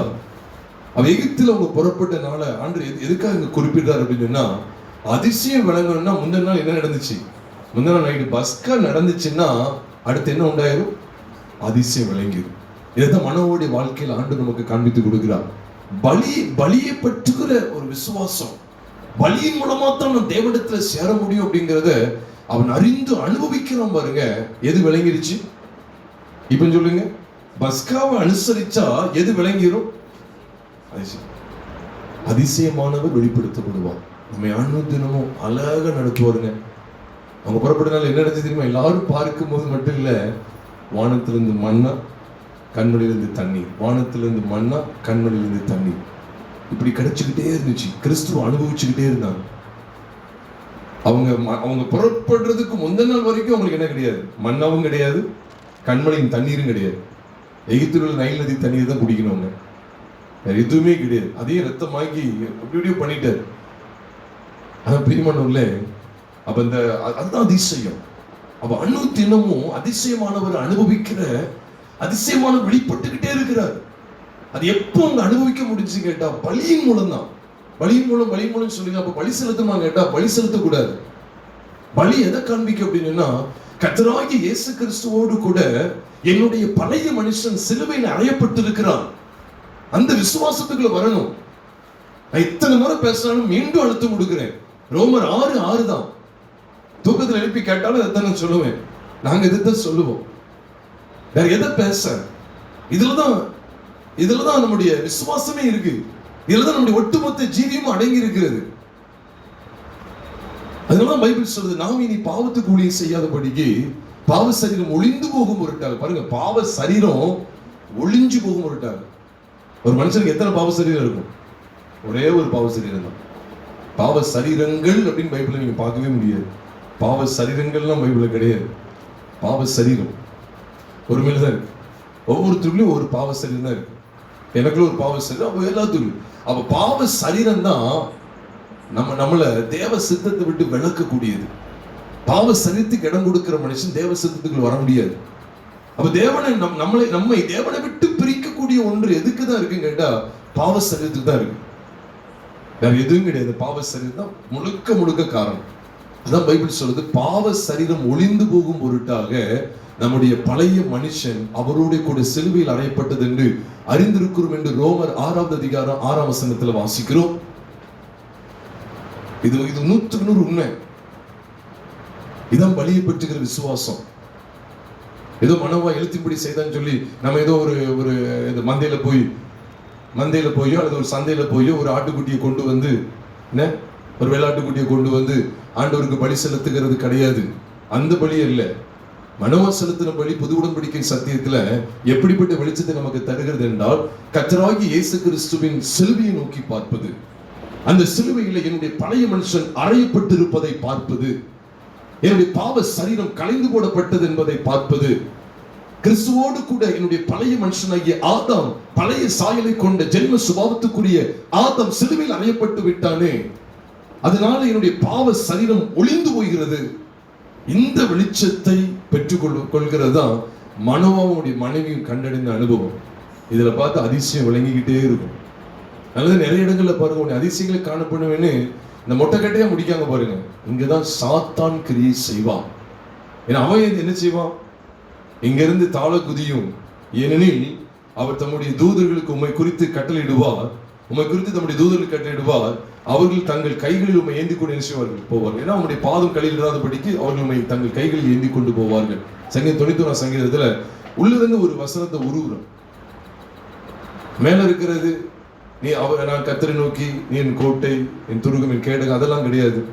உன்னதமானவரின் மறைவில் இருக்கிறவன் சர்வனுடைய நிலையில் தங்குவான், அதெல்லாம் கிடையாது. எந்த விழுந்தா அவர் தாங்குன்னு சொல்லி இருக்கிறார்ல அப்படின்னு சொல்லி நீ பாருங்க. சத்துருடைய காரியங்கள் எல்லாம் எது அடிப்படையில் இருந்து நல்லா கவனிச்சுவாங்க. அவன் வைத்த 3 சோதனையுமே இந்த உலகத்துக்கானது, இந்த சரீரத்துக்கானது. இதை வச்சுதான் அவன் பிடிக்கிறான். நீ முதல் சோதனை பாருங்க, இந்த சரீரத்துக்கானது, கல்லுகள் அப்பங்களா மாத்துன்னு சொல்லி சரீரத்துக்கானது. 2வது சோதனையும் பாருங்க, இங்க இருந்து தாழ குதின்னு சொல்றான். இதுவும் எதுக்குரியதுதான், இந்த சரீரத்துக்குரியதான். சரீரத்தை ஆண்டவர் காப்பாற்றுவார், ஆபத்து விபத்து வராது. ஆண்டவர் நம்முடைய சரீரத்தை ஆண்டவர் அப்படியே பேணி காப்பார், இந்த சரீரத்தை ஆண்டவர் பாதுகாப்பார் அப்படி சொல்றது. அதானே நீ செய்தி. சரீர சுகம் தானே, அடிபடாது, ஆண்டவர் பாதுகாத்துக் கொள்வார். 3வது செய்தி, யார் செய்தி பார்த்துக்கங்க. இதெல்லாம் யார் செய்தி? நீங்க தான் பார்க்கணும். மத்திய 4 அதிகாரம், லூக்கா 4 அதிகாரத்துல அடிப்படையில் நம்ம தான் பார்க்கணும். இது யாருடைய செய்திங்கிறத பார்த்துக்கங்க. இந்த சரீரத்துக்கு ஆகாரம் கிடைக்கும்படி பிரசங்கம் பண்ணுகிறவன் யார்? இந்த சரீரத்துக்கு தேவைகளை பூர்த்தி செய்யக்கூடியவன் யார்? சரீர பிரகாரமான வாழ்க்கை குறித்து 3வது சோதனை கொண்டு வரும். இந்த சரீரத்துக்கு தேவையான எல்லா உலக ராஜ்யமும் மகிமையும் பாரும், இது எல்லாத்தையும் பாரு அப்படின்னு சொல்லி பார்க்க வைக்கிறான். அப்ப இது எல்லாத்தையும் பார்த்தா அவனுடைய செய்தி இதுதான். இப்போ புல்பிட்ல இருந்து சரீரத்துக்கான காரியங்களை அடையலாம், சரீரத்துக்கானவைகளை இந்த உலகத்தினுடைய பொக்கிஷங்கள் உங்களுக்கு கிடைக்கும், காரு வீடு சொகுசான வாழ்க்கை உங்களுக்கு கிடைக்கும், வேலை அப்படிங்கிற இந்த சரீரத்துக்கானது குறித்த காரியங்கள் எந்த புல்பிட்ல இருந்து வெளிப்படுதோ அங்க யார் தான் இருக்கிறா? சாத்தான் தான் இருக்காங்கிறத தைரியமா சொல்லலாம். தப்பா நினைக்கிறீங்க, தைரியமா சொல்லலாம். ஏன்னா அதான் புதிய ஏற்பாடு துவக்கத்திலே காமிச்சு கொடுத்தாரு. மத்தேயு 4 அதிகாரம் லூக்கா 4 அதிகாரத்தை தெளிவா காமிச்சு கொடுத்தாரு. சரீரத்துக்கானவைகளை கொடுக்கும்படியாய் சரீரத்துக்கானவைகள் கிடைக்கும் அப்படிங்கிறது போல பேசக்கூடிய அந்த மனிதன், அந்த நபர் யாருன்னு கேட்டா சாத்தான். அப்படிதான் பைபிள்ல இருக்கு. அதனாலதான் நிருப வாக்கியங்கள்ல எந்த இடத்திலையுமே பாதி அப்போஸ்தலர்கள் நிருபங்கள், சபைக்கு எழுதுகிற நிருபங்கள்ல சரீரத்துக்கானவைகள் அவங்களுக்கு அது கிடைக்கும் இது கிடைக்கும் சொல்லிலாம் எந்த அப்போஸ்தலன் நிச்சயில எழுதல. ஆனா ஆண்டு சரீரத்துக்குரியவைகளையும் நிச்சயம் நமக்கு சந்திக்க அவர் போதுமானவர். ஆனா இதை மேன்மைப்படுத்தி நிருபங்கள் என்ன செய்யல, எங்கேயும் சொல்லப்படல. அதனால நம்ம வஞ்சிக்கப்படக்கூடாது. அதனால அதை குறித்த செய்தி இதை குறித்த செய்தி. அதனாலதான் மனோவாவுடைய மனைவியும் அதிசயமானவரை எப்போ கண்டு கொண்டாங்க தெரியுமா? எப்போ உங்களுக்குள்ள அதிசயமானவர் வெளிப்படுத்தப்பட்ட தெரியுமா? பலியும் கண்மலையும் மூலமா தான். பலி கண்மலை. இந்த கண்மலை குறித்து வேதம் தெளிவா சொல்லுது. அவர் பரீட்சிக்கப்பட்ட கல்லா இருக்கிறார். பரீட்சிக்கப்பட்ட கல், ஆகாதவென்று தள்ளப்பட்ட கல், அது சிலுவையில் அறையப்பட்ட கிறிஸ்து. அவர் எனக்காக பலியானார். என் ஒட்டுமொத்த பாவங்களை அவர் சிலுவையில சுமந்து தீர்த்தார். இந்த வெளிப்பாடு வேணும். அதனாலதான் பாருங்க, பிலிப்பு கிறிஸ்துவை எவ்விதமா காண்பித்து கொடுக்கிறார் பாருங்க. கிறிஸ்துவை குறித்து பிரசங்கித்தான். அப்படிதான் அப்போஸ்தலர் 8வது அதிகாரம் 5ஆம் வசனத்துல பார்த்தோம். அதுக்கு பிறகு பார்த்தா அதிசயங்கள்லாம் வெளிப்பட்டுக்கிட்டு இருக்கு. அவர் அறிகிற அறிவில் அவர் செய்கிற கிரியைகளை எல்லா ஜனங்களும் பார்க்கும்படியான ஒரு ஸ்லாக்கியம் கிடைத்தது. அவர் எப்ப அந்த அதிசயமானவர் தம்மை வெளிப்படுத்துகிறார்? அதிசயமானவர் தம்மை எப்பொழுது தம்மை வெளிப்படுத்துகிறார்? அதிசயமான கிறிஸ்துவ தேவன் எப்பொழுது வெளிப்படுத்துகிறான்னு கேட்டா பலியின் மூலமா தான். அது நம்ம இஸ்ரவேலர்களுடைய வாழ்க்கையும் பார்த்துட்டோம். பஸ்காவை தொடர்ந்துதான் எதை காணப்படினார்? ஜனங்கள் நடுவில் அதிசயங்களை காணப்படினார். அதுதான் அவர் சொல்ல வர்றார். நீ எகிப்திலிருந்து புறப்பட்ட நாளில் நடந்தது போலவே உன்னை அதிசயங்களை காணப்படுவேன். எகிப்திலிருந்து புறப்பட்ட நாளில் நடந்தது போலவே. இப்படி மீகா எடுத்துக்கோங்களேன். மீகா 7வது அதிகாரம் 15 நம்ம வாசிக்கிறோம். நல்லா பாருங்க, 15 நம்ம வாசிக்கிறோம். இதே இடத்துலதான் நீங்க நல்லா கவனிச்சுட்டே வந்தீங்கன்னா உங்களுக்கு தெரியும். இதே பகுதியில தான் நம்ம ஏற்கனவே கூட நல்லா அதிகமாக தியானிச்சிருக்கோம். 19ஆம் வசனத்துல நம்முடைய அக்கிரமங்களை அடக்கி நம்முடைய பாவங்களை எல்லாம் சமுத்திரத்தின் ஆழங்களில் போட்டு விடுவார். பாவ நிவர்த்தி குறித்த, பாவங்களை எல்லாம் மூடி போடுகிற அனுபவத்தை குறித்து ஆண்டு பேசுறார். 20ஆம் வசனத்துல கிருபையின் சத்தியத்தையும் குறித்து பேசுகிறார். இந்த கிருபையின் சத்தியம் உடையவர் தான் கர்த்தராகிய இயேசு கிறிஸ்து. நம்ம எல்லாருக்கும் தெரியும். யோவான் 1வது அதிகாரம் 14ஆம் வசனத்துல அந்த வார்த்தை மாம்சமாகி கிருபையினாலும் சத்தியத்தினாலும் நிறைந்தவராய் நமக்குள்ளே வாசம் பண்ணினார் என்று சொல்லி நீங்கள் நானும் பார்க்கிறோம். ஆக அதிசயமானவர், அவரை அறிந்து கொள்வது எப்படி? அவர் எப்பொழுது தம்மை வெளிப்படுத்துகிறார் என்று சொல்லும்போது பலியின் மூலமாக மாத்திரமே. பலியின் மூலமாக மாத்திரமே. நம்முடைய வாழ்க்கையை ஆண்டு அதிசயமா நடத்தணும். அதிசயமான நம்ம கூட இருந்து நம்மளை நடத்துறது அதிசயமான கிரியைகள் நடக்கும். அப்ப அதிசயமானவர் நம்முடைய வாழ்க்கையில இருந்து நடத்தணும் அப்படின்னு சொன்னா பலியின் மூலமா தான் நம்ம அவரை கண்டுகொள்ள முடியும் அப்படிங்கிறத தெளிவா ஆண்டவர் வெளிப்படுத்தி விட்டார். அதனாலதான் பஸ்காவை அனுசரித்த மறுநாள்ல இருந்து அவங்களுக்கு என்ன கிடைக்க ஆரம்பிச்சுன்னா மண்ணெல்லாம் கிடைக்க ஆரம்பிச்சிட்டு அதிசயமானவரை அனுபவிக்கக்கூடிய இடத்துக்கு அவங்க வந்துட்டாங்க. அதிசயங்கள் எல்லாம் அவரை காணப்படிக்கிட்டே இருக்கிறார். அவ எப்போ? நீ எகிப்திலிருந்து புறப்பட்ட நாளில். அப்ப அதுதான் நம்ம பார்க்க வேண்டியது இருக்கு. எப்பொழுதுதான் அதிசயத்தை ஜனங்களுக்குள்ள அவர் தெரியப்படுத்துகிறார் அப்படின்னு சொன்னா, காணப்பட பண்ணுகிறான்னு சொன்னா, உண்மையாவே பிரியமானவர்களே, பலியை பஸ்காவை பற்றுகிற விசுவாசம். இந்த பஸ்காவை குறித்து ஒரே ஒரு காரியத்தை மட்டும் சொல்லி நான் முடிச்சிருந்தேன். பஸ்கா அப்படின்னு சொல்லி நம்ம உடனே நினைச்சிடக்கூடாது, விடுதலை மட்டுமே நம்ம நினைச்சிடக்கூடாது. அது அது நாணயத்தினுடைய ஒரு பகுதி மட்டும்தான். பஸ்காங்கிறது விடுதலைன்னு சொல்றோம் பார்த்தீங்களா, அது நாணயத்தினுடைய ஒரு பகுதி மட்டும்தான். நாணயத்துக்கு இன்னொரு பகுதி இருக்கு, மரணம். ஏன்னா பஸ்காவை இவங்க அனுசரிக்கும் போது ரெண்டு காரியங்கள் சம்பவிக்கிறது. ஒரு கூட்ட ஜனத்திற்கு மரணமும் இன்னொரு கூட்ட ஜனத்திற்கு விடுதலையும் சம்பவிக்கிறது. இதுதான் பஸ்கா எனும் ஒரு நாணயத்துக்கு ரெண்டு பக்கங்கள் இருக்கு. பஸ்கா ஒரு நாணயத்துக்கு அடையாளமா நான் சொல்றேன், ஒரு குறிப்பா சொல்றேன், ஒரு அடையாளமா ஒரு எடுத்துக்காட்டா சொல்றேன். பஸ்கா ஒரு நாணயமா வைத்துக் கொள்ளுங்களேன். அதுல ரெண்டு பக்கங்கள் இருக்கு. ஒன்று விடுதலை, ஜீவன், மீட்டுக் கொள்ளப்படுதல் சொல்றார். ஏன்னா யாத்திராகமம் 13வது அதிகாரத்துல ஆண்டவர் தெளிவா சொல்லிட்டார், இந்த பஸ்கா மூலமா என்ன செய்யறேன், ஒரு இடத்துல முதற் பேர் அனைத்தையும் நான் அழிக்கிறேன், இன்னொரு இடத்துல முதற் பேர் அனைத்தையும் மீட்டுக் கொள்றேன். உண்மையா இல்லையா? அப்ப ஒரு இடத்துல மீட்பு, இன்னொரு இடத்துல அழிவு, ஒரு இடத்துல ஜீவன், இன்னொரு இடத்துல மரணம். பஸ்காவை நம்ம சரியா அறியணும். நீங்க ஒரு சைடா மட்டும் பார்க்க கூடாது. நான் பஸ்காவை எப்படி அறியணும் அப்படின்னு கேட்டா நல்ல கவனிங்க. அதுக்காக தான் சொல்லிக்கிட்டே இருக்கேன். இந்த பலி அப்படிங்கிறது ஏதோ ஏசப்பா மரிச்சாங்க அதனால என்ன செஞ்சாங்க, பாவத்திலிருந்து விடுவிச்சாங்க அப்படிங்கிறது மட்டும் இல்ல. பாவத்தன்மை கொண்ட ஆதாமுக்கு ஆண்டவர் அழிவை ஏற்படுத்துகிறார்.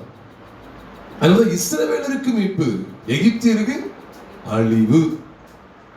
இஸ்ரவேலருக்கு விடுதலை, எகிப்தியருக்கு சங்காரம். இது நீங்க ரெண்டையும் பார்க்கலன்னா அப்புறம் பஸ்கா முழுமை பெறாது. நம்ம இந்த ஒரு சைட்ல மட்டும் பார்த்துட்டு இருக்கோம். இஸ்ரேல் ஜனங்களை பார்த்து அவங்க வீட்டு வாசலை மட்டும் தான் பார்த்துட்டு இருக்காங்க. அங்கிட்டு கொஞ்சம் பார்த்தா தான் தெரியும். இந்த நாணயத்தினுடைய இன்னொரு பக்கத்தை பார்த்தீங்கன்னா அங்க எல்லாம் ஓலம் விடுது, அங்க எல்லாம் வேதனை, இங்க எல்லாம் கழிப்பு, அங்க இருள், இங்க வெளிச்சம், அங்கே மரணம், இங்கே ஜீவன். எவ்வளவு அழகா இருப்பாருங்க. அங்க அரெஸ்ட் பண்ணப்படுறாங்க, கட்டப்பட்டாங்க, இங்க விடுதலையாகிறாங்க. பஸ்காவுக்கு அப்ப ரெண்டு பகுதி இருக்கு. அதுதான் நான் பார்க்கணும். அவர் சிலுவையில் அறையப்பட்ட கிறிஸ்துவை நான் பார்க்கும்போது எனக்கு விடுதலை கிடைக்கிறது ஒண்ணு, இன்னொன்னு என்னுடைய பழைய மனுஷனுக்கு மரணம் சம்பவிக்கிறது அது இன்னொன்று. ரெண்டையும் பார்க்கணும். ஏதோ விடுதலை ஜீவன்கிற அந்த ஒரு பகுதியை மட்டும் நான் பார்க்க கூடாது, இன்னொரு பகுதியை நான் பார்க்கணும். அவ இதுவரைக்கும் வாழ்ந்த இந்த பழைய மனுஷனுக்கு எதை கொண்டு வந்தார், மரணத்தை கொண்டு வந்துட்டார். அதான் பவுல் சொன்னார், கிறிஸ்துவுடனே கூட சிலுவையில் அறையப்பட்டேன், ஆயினும் பிழைத்திருக்கேன். அப்ப என்ன அர்த்தம்? அப்ப அறையப்பட்டேங்கிற அந்த ஒரு அனுபவம் அதான் பஸ்காவினுடைய ஒரு பகுதி, ஆயினும் பிழைத்திருக்கிறது இரண்டாவது பகுதி. மறந்துடக்கூடாது. பஸ்காவுடைய முழுமையே இதுலதான் இருக்கு. அப்ப அவன் கிறிஸ்துவுடனே கூட சிலுவையில் அறையப்பட்டேன்னு சொல்றது அவருடைய பழைய சாயலை பத்தி பேசுறாரு, அவருடைய பழைய மனுஷனை குறித்து பேசுறாரு, அவருடைய பழைய மனுஷனாகிய ஜென்ம சுபாவத்துக்குரிய ஆதாம குறித்து பேசுகிறார், ஆதாமுடைய மரணத்தை குறித்து பேசுகிறார். ஆயினும் பிழைத்திருக்கிறேன்னு சொல்றது இது ஆதாம் கிடையாது, இது ஜென்ம சுபாவத்துக்குரிய மனுஷன் கிடையாது. அதனாலதான் எகிப்தில ஆண்டவர் பஸ்காவை ரெண்டு அடையாளங்களுக்கு உட்படுத்துகிறார். ஒன்று மரணம், இன்னொன்று ஜீவன். இது பஸ்கா தான். ரெண்டுமே இது பஸ்காவுடைய அடையாளம் தான். பஸ்காவுடைய அடையாளத்தில் எத்தனை பார்க்கிறோம்? ரெண்டு காரியங்களை பார்க்கணும், கட்டாயம் பார்க்கணும். பஸ்கா என்கிற அனுசரிப்பு ஒன்றே ஒன்று தான். ஒரு தடவை அனுசரிக்க, ஒரு இடத்துல ஒரு கூட்டத்தை தான் அனுசரிக்காங்க. இது ரெண்டு விளைவுகளை ஏற்படுத்துது, இது ரெண்டு காரியங்களை கொண்டு வருது. ஒன்று ஜீவன், இன்னொன்று மரணம். அப்போ என்ன செய்யணும்? இதுவரைக்கும் கட்டி வச்சிருந்த எகிப்தியருக்குள்ள சங்காரம் உண்டாகுது, அங்க அழிவு உண்டாக்குறார். அவ இதுவரைக்கும் நம்மளை ஆண்டு கொண்டிருந்த பழைய மனுஷன் மறிக்கணும். அதான் மனோவா கொண்டு வந்த அந்த பலிக்கு அடையாளம். சும்மா பலி செலுத்துறாங்க, ஏசப்பா என் பாவங்கள் எல்லாம் மன்னிச்சுட்டாங்க அப்படி வெறுமனே சொல்லிட்டு போறது மட்டும் இல்லை. என் பழைய மனுஷனுக்கு ஆண்டு அழிவை காமிக்கிறார். சரி கேட்கிறேன், 430 வருஷமா அடிமைப்படுத்தி வச்சிருந்தாங்களே, அப்ப இஸ்ரேல் ஜனங்களுக்கு பழைய மனிதர்கள் யார்? பழைய மனிதர்களே கேட்க உங்களுக்கு புரிய முடி கேட்க, இஸ்ரவேல ஜனங்களுக்கு பழைய மனிதர்கள் யார்? எகிப்தியர். அப்ப அங்க ஒரு அழிவு ஆண்டு காமிக்கிறாரு. இப்ப நமக்கு பழைய மனுஷன் யார்? ஆதாம் ஏவாள். ஆதாம்ல இருந்து அந்த ரத்தத்துல வந்த அந்த பாவத்தன்மை கொண்ட ஜென்ம சுபாவத்துக்குரிய மனுஷன் கர்த்தராகிய இயேசு கிறிஸ்து, அதாவது பஸ்காவாகிய இயேசு கிறிஸ்துவோடு சிலுவையிலே அறையப்பட்டிருக்கிறான் என்கிற நிச்சயத்தோடு வாழ்வதுதான் பஸ்காவை அனுசரிப்பது. பலியின் மூலமா தேவனிடத்தில் கிட்டி சேர்வது. ஆக இந்த அனுபவம் எனக்கு இருக்குதான் நான் பார்க்கணும். அப்ப ஒரு பகுதியில மரணம், இன்னொரு பகுதியில ஜீவன். அப்ப நம்முடைய அனுதின வாழ்க்கை எதுல அமைந்திருக்க வேண்டும் என்று சொன்னால், பிரியமானவர்களே, இந்த பலி இதுலதான் அதிசயமான ஒரு அனுதினமும் என்ன செய்ய வேண்டியது இருக்கு, நான் அனுபவிக்க முடியும் என்பதை தேவன் நமக்கு காண்பிக்கிறார். அப்போ பஸ்கா ஏற்படுத்தப்பட்டதனுடைய முகாந்தரமே இந்த ரெண்டு காரியங்களை என் வாழ்க்கையிலும் ஆண்டவர் காண்பிக்க வேண்டும். அப்போ பழைய மனுஷன் என்னை பிடிச்சு வச்சிருக்கிற, கட்டி வச்சிருக்கிற அந்த அடிமைத்தன மனிதனை ஆண்டு என்ன செய்கிறார்? அழிவுக்கு ஒப்பு கொடுக்கிறாரு.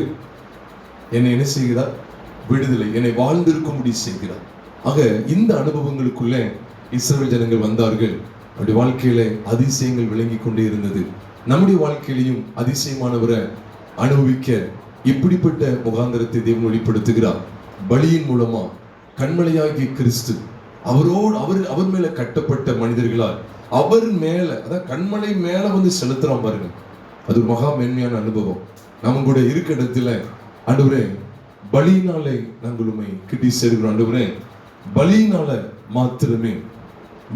மாத்திரம்தான் இந்த அதிசயங்களை நாங்கள் அனுபவிக்க முடியும் என்பதை இஸ்ரவேல் ஜனங்களுடைய வாழ்க்கையின் மூலமா, மனோவா அவருடைய மனைவி அவருடைய வாழ்க்கையின் மூலமா தேவன் எங்களுக்கு வேதத்தின் மூலமாக காண்பித்து கொடுக்கிறேன். எல்லாரும் அவருடைய வார்த்தைக்கு அப்படி அர்ப்பணம் செய்வோமா? ஆண்டவரே உண்மையாவே பஸ்காவை நாங்கள் இவ்விதமாக தான் அனுசரிக்கணும். ஒரு பகுதியில பழைய வாழ்க்கைக்கு முற்றுப்புள்ளி வைக்கிறது, இன்னொரு புதிய வாழ்க்கையினுடைய ஆரம்பத்தை காண்பிக்கிறது.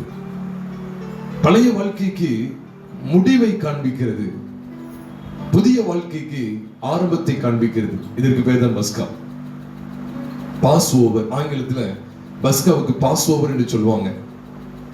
பாஸ் ஓவர் என்ன தெரியுமா? அதான் அதனுடைய நாணயத்தின் 2 பக்கம் இருக்கு. நான் என்னுடைய பழைய வாழ்க்கையை விட்டு அதை கடந்து போகிறேன், இன்னொரு புதிய வாழ்க்கைக்கு நேராய் போகிறேன். ஒன்றை விட்டு இன்னொன்று இடத்துக்கு நான் போகிறேன். அதுக்கு பேர் தான் பாஸ் ஓவர். நான் ஒன்றை கடந்து போகிறேன் என்ற அர்த்தம். அப்படின்னா என்ன அர்த்தம்? ஒரு இடத்தை கடந்து இன்னொரு இடத்துக்கு நான் போகிறேன்.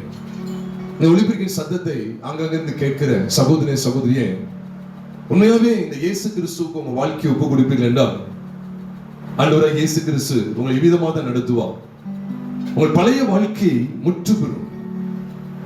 இந்த கோபம் நிறைந்த வாழ்க்கை, எரிச்சல் நிறைந்த வாழ்க்கை, கெட்ட வார்த்தைகள் நிறைந்த வாழ்க்கை, கெட்ட பழக்கங்கள் நிறைந்த வாழ்க்கை, தீமையான சிந்தைகள், கெட்ட சிந்தை உள்ள வாழ்க்கை தகர்க்கப்பட்டு பரிசுத்தமான வாழ்க்கையை துவங்க வைப்பார். அதுதான் கிறிஸ்து, அதுதான் கர்த்தராகிய இயேசு கிறிஸ்து. அனுபவத்துக்குள்ள நம்ம ஒப்பு கொடுப்போமா? நம்முடைய வாழ்க்கை அதிசயப்படத்தக்க விதமாக இருக்கும். தேவன் அனுபவிக்கலாம். தேவனோடு எல்லா நாளும் இந்த ஒரு அதிசயமான வாழ்க்கையை வாழலாம். ஆச்சரியப்படுகிற ஒரு வாழ்க்கை நமக்கு ஆயத்தமா இருக்கிறது. அதுக்கு இந்த பலியை தான் தேவன் முன்னிறுத்துகிறார். மனவ போய் வெள்ளாட்டுக்குட்டி கர்த்தருக்கு போஜன பலி கொண்டு வந்து கர்த்தருக்கு சர்வாங்க தகன பலியை செலுத்தினார். அவர்கள் பார்த்து கொண்டிருக்கையில் அதிசயம் விளங்கினது. அவர்கள் பார்த்து கொண்டிருக்கிற அதிசயம் விளங்கியது. நம்முடைய வாழ்க்கையும் தேவ கரத்தில் அர்ப்பணித்தவர்களாய் வழியின் மூலமாய் மாத்திரம்தான் நான் அதிசயமானவரை அறிய முடியும், அதிசயங்களை அனுபவிக்க முடியும். அதிசயமானவரால் எனக்கு ஏற்படுத்தப்பட்டிருக்கிற அந்த அற்புதமான அதிசயமான வாழ்வை நான் அனுபவிக்க முடியும். இந்த பலி இல்லாமல் அதிசயம் விளங்காது. பரிசுத்தமுள்ள எங்கள் பரலோக தேவனே, எங்களுக்கு தந்த இந்த விலையில் பெற்ற தருணத்துக்காக ஸ்தோத்திரம். தோபனே, ஒவ்வொரு நாளும் இந்த அனுபவங்கள் ஊடாக நான் கடந்து செல்ல உதவி செய்யுங்க ஆண்டவரே. ஒரு பெருங்கூட்ட ஜனத்தையும் எங்களுக்கு திருஷ்டாந்தமா இஸ்ரவேல் ஜனங்களை எங்களுக்கு காண்பித்து கொடுத்து, ஒரு குறிப்பிட்ட இடத்தில் உள்ள மனோவா தம்பதியரையும் எங்களுக்கு காண்பித்து கொடுத்து, ஒரு தனி மனிதன் கிறிஸ்துவை காண்பித்து கொடுக்கும் போது அதிசயங்கள்லாம் வெளிப்படுகிறத அப்போ 8ஆம் அதிகாரத்திலையும் காண்பித்து கொடுக்கிறேன். ஒரு தனி மனிதன், ஒரு குடும்பம், ஒரு பெரும் திரள் ஜனம், இந்த 3 திரள் சாட்சிகளை நாங்கள் பார்க்கும்போது தகப்பனே, எவ்வளவு மென்மையான சத்தியங்கள் இங்கு வெளிப்படுத்தப்பட்டிருக்கிறது. இன்னைக்கு ஆண்டவரே, அதிசயப்படத்தக்க வாழ்வை அனுபவிக்க எத்தனையோ ஒரு பிரயாசப்படுகிறார்கள். ஆனா எதையும் செய்கிறாங்க, இந்த சிலுவையில் அறையப்பட்ட கிறிஸ்துவை அறிவுகிறது இல்லையே. தப்பனே, அப்படிப்பட்ட தவறுக்குள்ளே நாங்களே இருந்து விடாமல் தப்பனே, உம்மை கண்டுகொள்கிற மேன்மை, அதிசயமான வாழ்வுக்குள்ளாக எங்களை பிரவேசிக்க செய்யக்கூடிய மகா மேன்மை நிறைந்த இந்த சிலுவை பற்றிய உபதேசம், பலி, கண்மலை, இது குறித்த வெளிப்பாடுகளுக்குள்ள நாங்கள் வருவதுதான் எங்களுக்கு மேன்மை. ஆண்டவரே, எங்களுக்கு காண்பித்துக் கொடுத்த எல்லா சத்தியங்களுக்காக ஸ்தோத்திரம். கடைசி வரைக்கும் பிரமிக்கத்தக்க அதிசயமான இத்தகைய கிறிஸ்தவ வாழ்க்கையை நாங்கள் அனுதினமும் நம்முடைய கிருபையினால் வாழ்வதற்கு எங்களுக்கு தேவன் ஏற்படுத்தி வைத்திருக்கிற ஒழுங்கை, அந்த பலியை, சிலுவையில் அறையப்பட்ட கிறிஸ்து மூலமாக தான் அதிசயமான வாழ்வுக்குள் பிரவேசிக்க முடியும் என்பதை எங்களுக்கு காண்பித்துக் கொடுக்கிறீரே, நன்றி செலுத்துகிறோம். வாழ்க்கையில ஏதோ வந்தோ கேட்டு போகணும்னு சொல்லி இருந்து விடாமல் வாழ்க்கையில அபியாசப்படுத்த கிருபை செய்யுங்க. அனுதினமும் பரிசுத்தமுள்ள வாழ்க்கை, கிறிஸ்துவோடு கூட என்னுடைய பழைய மனுஷன் மரித்து விட்டான், அடக்கம் பண்ணப்பட்டு விட்டான், இனி நான் அல்ல, கிறிஸ்துவே எனக்குள் பழித்திருக்கிறாங்கிற இந்த அதிசயமான வாழ்க்கையை வாழ்ந்திட கர்த்தர் உதவி செய்யுங்க. அதற்கு நீர் எங்களை உம்முடைய பலிக்குள் எங்களை கொண்டு வருகிறேன், பலிக்குள்ளாக கொண்டு வருகிறேன், உம்முடைய மனத்துக்குள்ளாக பிரவேசிக்க பண்ணுகிறேன். நன்றி செலுத்துகிறோம், நன்றி செலுத்துகிறோம். அன்னைக்கு மனவா நாட்கள்ல ஒரு விளையாட்டு குட்டி மரணத்துக்குள்ளாக பிரவேசிக்கும் போது தானே அங்க அதிசயம் விளங்கினது. அது சுட்டரிக்கப்படும் போது, சர்வாங்க தகன பலிக்கு உட்படும் போது தானே அதிசயம் விளங்கினது. ஆமாண்டவரே, அதிசயப்படத்தக்க வாழ்க்கை இந்த பலி மூலமாக மாத்திரமே காணப்படக்கூடும் என்பதை எங்களுக்கு காண்பித்துக் கொடுக்கிறதற்காக ஸ்தோத்திரம். தொடர்ந்து இந்த சத்தியங்களை நிலைத்திருக்கிற பாக்கியத்தை தாங்க எங்களை முழுதுமாய் அர்ப்பணிக்கிறோம், எங்களை முழுதுமாய் அர்ப்பணிக்கிறோம். உங்க பரிசுத்த நாமம் மகிமைப்படட்டும். அதற்கு யாவரும் கரத்தில் அர்ப்பணித்து ஜெபிக்கிறோம். எங்கள் கர்த்தராகிய இயேசு கிறிஸ்துவின் நாமத்தில் ஜெபிக்கிறோம் நல்ல பிதாவே, ஆமென். நம்முடைய கர்த்தராகிய இயேசு கிறிஸ்துவின் கிருபையும் பிதாவாகிய தேவனுடைய அன்பும் பரிசுத்த ஆவியினுடைய ஐக்கியமும் நம் அனைவரோடு கூட எப்போதைக்கும் இருப்பதாக. ஆமென். சேர்ந்து சொல்வோம், என் ஆத்துமாவே கர்த்தரை ஸ்துதி, என் முழுவதுமே அவருடைய பரிசுத்த நாமத்தை ஸ்துதி.